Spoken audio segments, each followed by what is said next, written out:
This section that we're doing is on dissolved oxygen. So we're doing chemical testing. Chemical testing is very important. What we're going to do is get measurable results from the testing we do in the river. There are 9 tests that the National Science Foundation felt were significant to measure to understand the water quality health. So it's possible to measure something that doesn't tell you anything. Imagine if I was going to take your temperature and I took it right here. That doesn't tell me whether you're healthy or not. Or perhaps I wanted to measure your health by seeing how long your hair was. That doesn't tell me whether you're healthy. So there are measurements you can take that don't do any good. The National Science Foundation has said that there are 9 of them. Nutrients are one, so phosphates and nitrates are 2 different things you can measure. We can also measure dissolved oxygen, temperature change over a mile, several other measurements as well. The thing about dissolved oxygen is it is the most significant, the most important chemical test you can take, because without dissolved oxygen, there is no life in the stream. Have you heard of the rule of 3s? The rule of 3s talk about how long you can go without something before you die. So if you stop eating, in about 3 weeks you'll be dead. If you stop drinking the water, in about 3 days you'll be dead. If you're outside and it's freezing cold out, you have about 3 hours. And if you stop breathing, you have someone out there said seconds, it's not seconds, it's 3 minutes before you die. So for us, dissolved oxygen is very important, and for the water system as well. So in order to take a dissolved oxygen test, we have a sample container that we took. And this sample container, it's very important the method you do this. This sample container needs to contain no air bubbles. In order to get a sample with no air bubbles in it, you put the sample under the water in the main stream flow. Now that could be the middle of the river, but sometimes it's not. The main stream flow is the area where most of the water is traveling. That's going to be the most representative of the entire stream. So we're in the main stream flow. We put the sample bottle under the water. We pour it out. We put it under the water. We pour it out. We put it under the water. We pour it out. And the third time, we put it under the water and put the cap on underwater. The idea is we don't want to have this filled with air, mixing all up, and putting air in the water, because that won't tell us the dissolved oxygen in the stream. That'll tell us the dissolved oxygen in the container. So we've very carefully done that, and the reason we dump it out 3 times is to make sure there's no residue from something else from previous tests. Maybe this was done in a different stream. We don't want that to affect this test. We want these to be as accurate as possible. So we have the container. We're ready to do this. We are going to take a sample of the water and put it into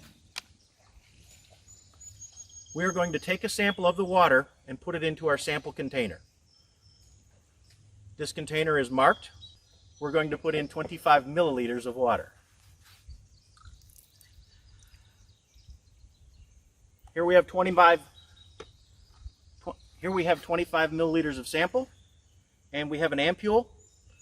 Now these ampules, some people say they work by capillary action. I believe it's magic instead of capillary action. But you put the ampule all the way to the bottom of the container, and there are areas down there to wedge that ampule in and to break the end of the glass off. So when you pull this out, you now have a shard of broken glass in your hand. This is now time to not be dumb. Don't poke people with it. Don't put your finger over the end of the broken glass. Don't do any of those things. You have a shard of broken glass. We're going to turn this upside down. You can see the air bubble traveling from one end to the other. We're going to be mixing this vial for 2 minutes. And you can see already there is a very significant color change. That's good. The higher the dissolved oxygen, the better the water quality in general. 2 minutes have passed. We have completely mixed this. We have a nice dark blue color. We are going to compare the color of this with the comparators and try and see how much dissolved oxygen. We're going to mix this with the set this next to the comparator and try to see how much dissolved oxygen we have in the water. It's a slightly subjective test, but it appears that we're somewhere in the 8 parts per million. Also, parts per million are referred to as milligrams per liter. A part per million would be if you had 1,000,000 gallons of something and 1 gallon was your chemical, then that would be 1 part per million. So here we have 1,000,000 gallons. 8 of those gallons would be dissolved oxygen in the water. Now you might say, isn't water made of oxygen? I mean, it's H2O, right? Yes, it is, but this is not that. The fish can't breathe water. Fish breathe oxygen that is dissolved in the water. So 8 parts per million is pretty decent, but we have a way to know exactly how good it is. We have 8 parts per million, and it should be pretty good, but the idea behind dissolved oxygen is the colder the water, the more oxygen it can contain. So if it was wintertime and we had 8 parts per million, that might be a bad result. Right now the water temperature is 22 degrees. We also took that measurement in the mainstream flow. So again, it would be the most representative. Now that's 22 degrees Fahrenheit, no, Celsius, because this is science. 22 degrees Celsius. This chart is a nomograph with water temperature on the top, dissolved oxygen in milligrams per liter, or parts per million on the bottom. And if we draw a straight line between 22 degrees and 8 parts per million, right here where these cross, that is our percent saturation. So it looks like we're at 90% saturation. 90 is a solid A. Well, low A, but 90 is a good grade. We are very happy to have this water quality this high, to have 90% saturation, and we're happy to have this test work out the way it did. So we talked about dissolved oxygen. We talked about how important it is to have the oxygen in the water. But how does it get in there? Well, at the surface of the water, the air will gradually put oxygen into the water because our air is somewhere around 200,000 parts per million of oxygen dissolved in the air. Anything that disturbs the surface of the water is going to put oxygen in. So waterfalls, riffles, tree branches that are disturbing the surface of the water, all these things will put dissolved oxygen into the water. Also plants will put oxygen in the water. So any plants that are, now the trees, they're not doing us any good. But any plants that are in the water, algae, water plants, plants that are growing in the water, they will also add dissolved oxygen. Now, it's possible to have an algae bloom where there is so much algae that the river turns green, like pea soup green. And you'd think, wow, there's lots of dissolved oxygen. And it's possible to have more than 100% saturation. But that is typically a poor water quality indicator rather than a good water quality indicator. If you have supersaturation, that means this algae has bloomed and it's about to die. And when it dies, it's going to decompose and take all the dissolved oxygen away, and then all the fish are going to die. So high parts per million, high percent saturation is wonderful to have, but not too high. It's possible to have too much. So at this stop on the river, we're going to do some chemical testing. One of the most important tests you can do on the river is the phosphate test. Phosphates are essential nutrients, so all living things have to have them. However, as with most things in life, too much of a good thing becomes a bad thing. Phosphates get into the water from several places. One, it's a major component in our commercial fertilizers. Two, it adheres very tightly to soil particles. So if there's any erosion coming into the river, they could be adhered to those soil particles. They also come from decomposing organic matter. So anything that's in the river that's dying and decomposing, it can release phosphates in the water as well. We can also get phosphates from pollution. Many years ago, many of our detergents contained phosphates. That's illegal now, but we still can have phosphates coming in from other places.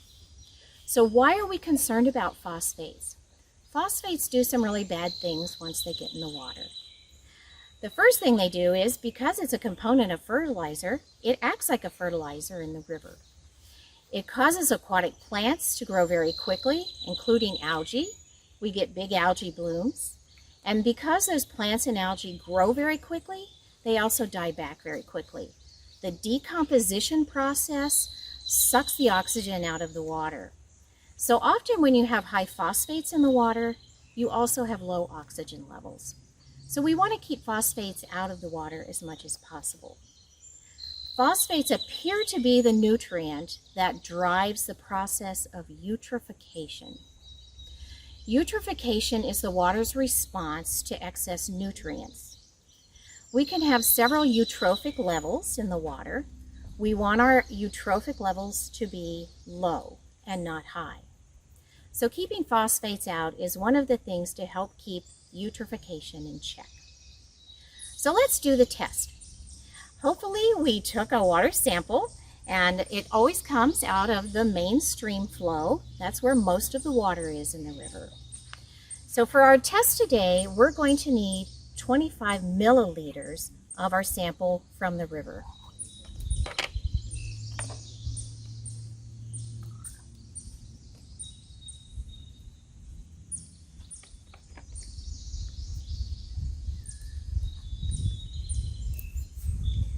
So 25 milliliters is our top measurement on our sampling cup here. To release that phosphate, though, we have to put an activator solution. So we're going to do 2 drops into our sample. Believe it or not, there are right ways and wrong ways to do drops. To get the most uniform drops, to make sure that our tests are being done similarly, you hold the bottle completely upside down and 2 drops.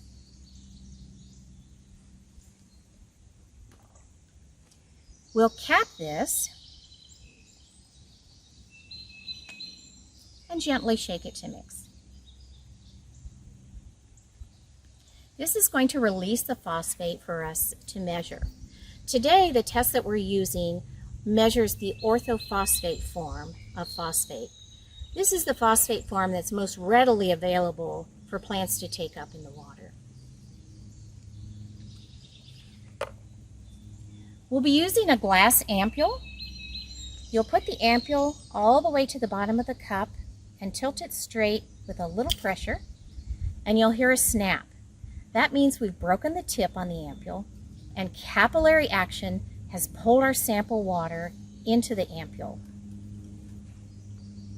We'll pull the ampule out and invert it. Out of our sample cup, we need to invert it to mix. For the phosphate test, we need to invert 10 times. Notice that the bubble has to travel the whole length of the ampule to get a good mix. Here's 3,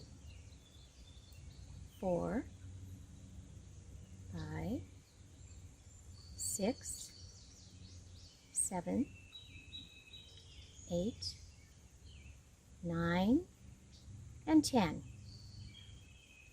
Now we need to wait for about 2 minutes to let the colors start showing up.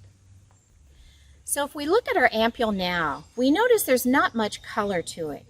So we actually have 2 ways of measuring the color for the phosphate test. One is to use this rack of ampules, but you may notice our ampule is pretty light today, so it's not going to match up well with any of these colors.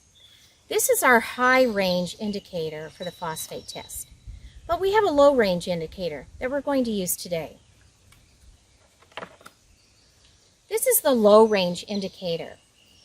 If you look on the bottom of it, there are a lot of colored ampules on the bottom. We're going to drop our sample right down the center. To read this one, you have to hold it over your head and make sure that you're not covering the top because we want the light to come through.